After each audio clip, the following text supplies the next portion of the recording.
faut travailler sur le volet de la transition climatique, le volet de la transition numérique.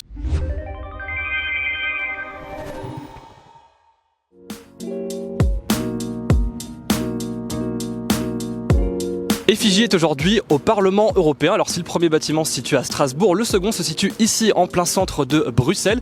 Aujourd'hui nous allons suivre la députée Marie-Pierre Vedren, députée Renew depuis plus de 3 ans. Allez, on va passer par là-bas, je pense. Ouais, ce sera plus simple. Je vais vous faire passer par les petits couloirs. L'enjeu, c'est d'accueillir des groupes de visiteurs pour leur expliquer la réalité de la vie du Parlement européen, le rôle d'un député. Donc c'est vrai que généralement, dans la délégation, chacun accueille des jeunes, mais aussi pas que des jeunes, de plutôt sa région d'origine. Donc moi, j'accueille souvent des Bretons. Ces moments, ils sont importants parce que, bon là, il y a l'échange en bilatéral, mais après, ils vont dans l'hémicycle.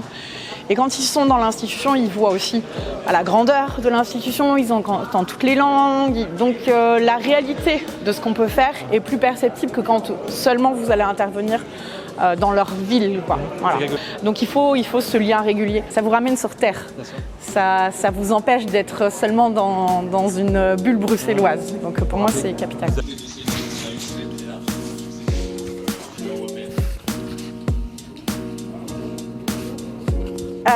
Donc bonjour à toutes et à tous, très heureuse de vous accueillir. Je m'appelle Marie-Pierre Vedren, donc je suis députée européenne depuis 2019. Donc le rôle d'un parlementaire, c'est d'établir la loi. Donc on est 705, vous l'avez peut-être vu. Donc je ne veux pas être trop longue, l'objectif c'est que si vous avez eu un temps, c'est plutôt de répondre à vos questions. Si vous avez des questions. Du coup, dans les groupes politiques qui sont présents au Parlement, est-ce qu'il y a aussi un fonctionnement de gauche et de droite ?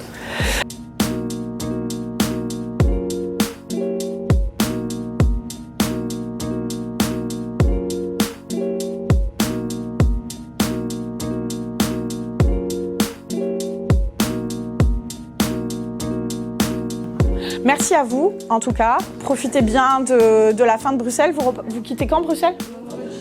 Ah ouais, encore plus large, plus tard que moi. On se croisera peut-être dans Bruxelles, alors. Hein. Allez, let's go.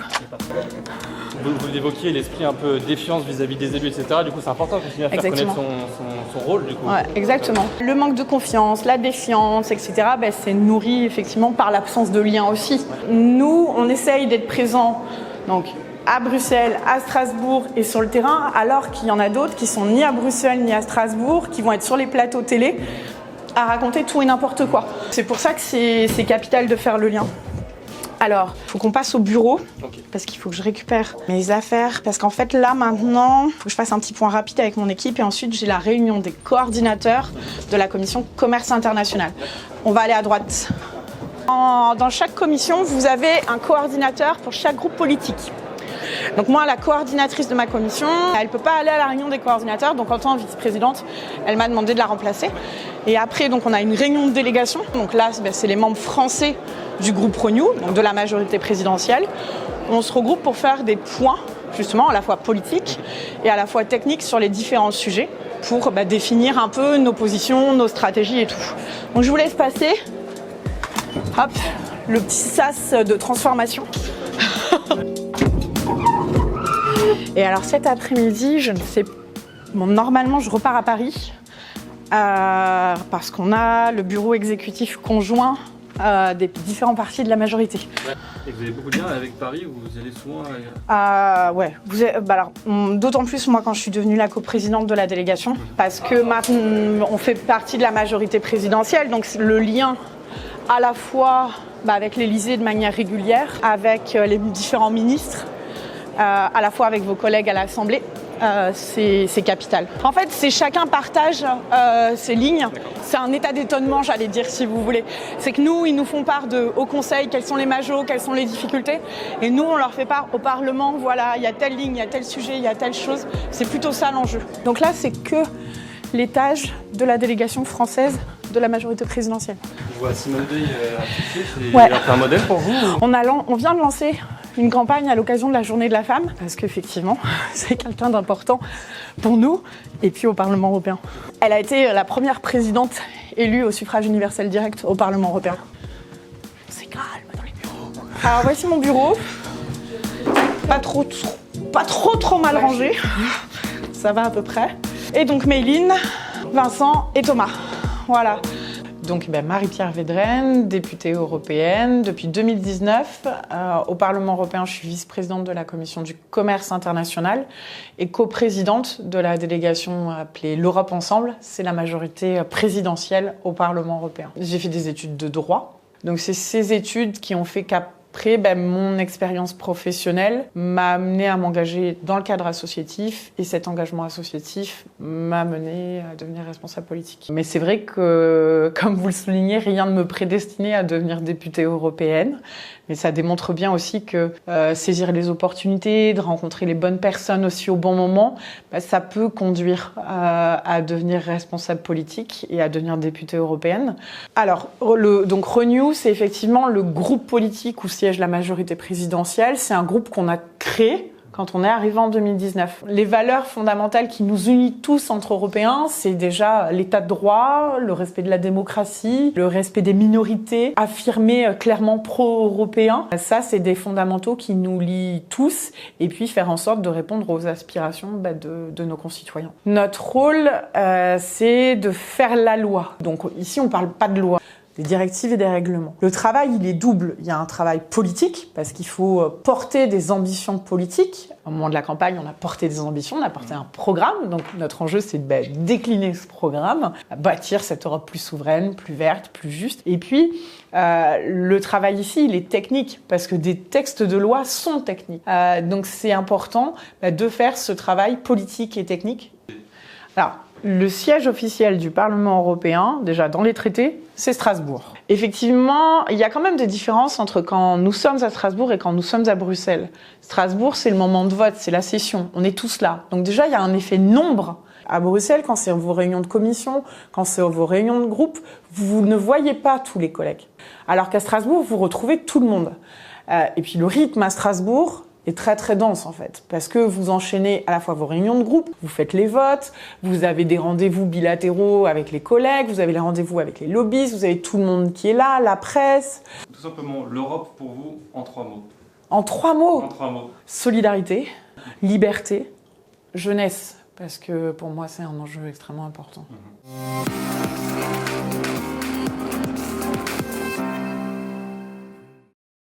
C'était votre discours devant le président lituanien. Ah ouais, Voilà. Je crois que c'est le discours qui m'a plus marqué depuis le début du mandat. Monsieur le Président, messieurs les commissaires, il faut du courage pour soutenir inconditionnellement le peuple ukrainien. L'envers du décor.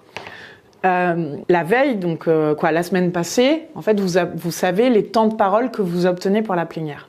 Et on me dit, a priori, j'ai 1 minute. La veille au soir, je découvre finalement que j'ai 2 minutes 30. Et c'est vrai que j'ai vraiment apprécié faire ce discours parce que je pense que forcément, le message, il est adressé au président, à tout le peuple lituanien, mais aussi à tous les Européens. Je pense que sur la façon de travailler, ce qui a le plus changé, c'est le Covid, qui nous a le plus impacté. Parce que nous aussi, on a été confinés, il a fallu faire des votes à distance. Après, en termes de politique publique, en termes d'ambition, forcément, l'Ukraine, elle vous ramène ce pourquoi on a créé l'Union européenne, donc elle revient sur la paix. Et je dirais que dans l'exercice en lui-même du mandat, il n'y a pas eu d'impact. Après, c'est vraiment les priorités, donc à la fois sur effectivement la question de la défense de l'Ukraine, la question du soutien à l'Ukraine, et puis l'avenir de l'Union européenne, de la famille européenne. Ça, c'est aussi quelque chose qui nous occupe beaucoup plus. Donc je ferai la distinction entre l'exercice et le volet politique public. Allez, on se retrouve après ? Il y a un thème en particulier qui est traité du coup là pour la commission d'aujourd'hui. Ce matin, on avait les matières premières critiques. En fait, l'Union européenne, elle a en compétence dite exclusive, donc c'est vraiment elle son rôle, la matière commerciale. C'est elle qui négocie les accords avec d'autres pays sur tous les sujets et sur les questions d'approvisionnement. Parce que ce besoin de matières premières critiques ou de terres rares, il est lié aussi à notre objectif de neutralité climatique sur les batteries, voilà. Salut Nico, ça va ? Vous résistez là en France On essaye. La salle. Ouais. Vous voyez par exemple, Nico, il est chez les Verts. Vous êtes obligé d'échanger avec les collègues de tous les autres groupes, sinon vous n'avez pas d'influence en fait. Hop. Merci. Allez, à tout de suite. Bon courage. C'est parti pour 1 heure de commission commerce international. Au menu, des échanges sur les politiques dans le domaine des matières premières critiques, ainsi que des négociations sur le commerce Vous l'avez numérique. tous évoqué, il nous faut travailler sur le volet de la transition climatique, le volet de la transition numérique. Alors, moi, ma question, c'est comment comptez-vous négocier avec des États pour qu'ils s'engagent aussi sur le respect des droits des travailleurs, sur le respect aussi de la planète? Merci à vous. Durant cette commission qui se déroulait à huis clos, nous en avons profité pour visiter le cœur même du Parlement. Nous sommes dans l'hémicycle du Parlement européen. C'est ici que 705 députés se réunissent en séance plénière afin de parler des décrets, des propositions de loi et du budget. Donc là, on vient de finir la réunion de délégation, donc on a fait des points un peu sur les dossiers à venir, notamment agriculture, le lien entre les sujets du pacte vert sur le volet agricole qui vont arriver. Et là, donc on change de salle pour retrouver Gabriel Attal, où on aura un point seulement entre députés et monsieur le ministre. B1, c'est pas là qu'on va? C'est le demi-étage, c'est dans les salles du groupe. Ah, ce Parlement. Le dépôt d'amendements, c'est plus simple que trouver les salles de réunion dans la partie renew. Oui, tu vois, il va... Non, on va y arriver, Nathalie, c'est un challenge, on va y arriver. On va faire la réunion. Oui, je suis d'accord. C'est la télé. Bonjour. Bonjour. Bonjour. C'est avec le ministre. Bah oui, forcément. Effectivement, du coup, emploi du temps un peu chamboulé. C'est les joies du Parlement. Alors là, normalement, je devais reprendre le train pour aller à Paris. Finalement, je ne le prends pas, je reste ici parce que je veux faire le bureau exécutif de mon parti en visio. Et puis, ça fait aussi un peu moins de trajet. Bon, dans l'ensemble, en fait, on a nos semaines. Alors, vous savez, on a les fameux calendriers, donc les semaines de plénière, les semaines de commission, les semaines de groupe. Mais c'est vrai qu'il y a les points de vos partis qui se rajoutent, il y a les points locaux, il y a les visites ministérielles parfois. Il faut avoir une capacité de s'adapter. Ouais, on va passer par là. C'est vrai que bon, l'entrée elle est assez impressionnante. Mon bureau il est à l'autre bout. Les premières fois où je suis venue là, c'était en tant que visiteur. Et là, quand je suis revenue, je me suis dit waouh, là c'est pas juste en tant que visiteur, c'est en tant que décideur. Donc forcément, c'est à la fois, vous réalisez quand vous arrivez là. Le moment le plus émouvant, ça a été quand je me suis assise vraiment dans le siège la première fois à Strasbourg. Parce que vu la configuration de l'hémicycle à Strasbourg, là vous sentez un peu le poids de la responsabilité, mais dans cette logique d'humilité aussi. Au final, vous regardez les groupes de visiteurs et vous dites « Ah, avant c'était moi ». Alors un bilan de la journée avec vous, très ravie déjà de vous avoir accueilli au Parlement européen à Bruxelles pour vous faire vivre aussi ce quotidien de parlementaire européen. Donc un bilan d'une journée qui va continuer aussi parce que généralement le travail est perpétuel. On se retrouve au bureau. La journée continue. Bon retour à vous. Merci beaucoup. Vous n'êtes pas très loin, ça va. Ouais. Et puis à bientôt. Allez, au revoir.